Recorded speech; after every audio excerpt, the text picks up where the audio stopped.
Ladies and gentlemen, sometimes we don't appreciate something until we lose it.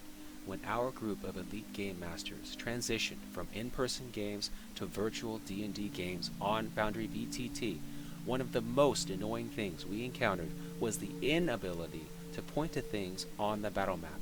In FoundryVTT, a player would occasionally ask what or who other people were referring to.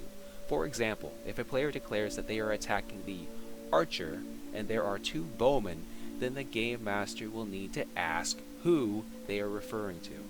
In that moment, it would be so helpful if the players could just point to what they are referring to instead of launching into a description. This can get even worse if us game masters use the same token for multiple NPCs or monsters, and the players must distinguish between which monster they are attacking.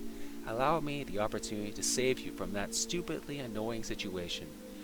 The Pings module adds the ability to ping on the map to highlight points of interest.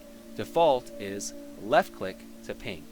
Shift plus left-click to move everyone's screen to your ping. It's a super simple module that requires zero maintenance and has almost universal compatibility to all systems. I have been using it since I purchased FoundryVTT, and I have no regrets. This is also super helpful for making all the players look at a point of interest. For example, I describe how a dozen goblins are breaking down the door to the tavern and drag everyone to the location of interest so they know where this is coming from.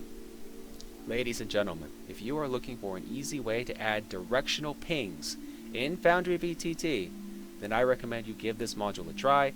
I posted a link to the module in the video description below. This is not a sponsored video. I am making this video to help you.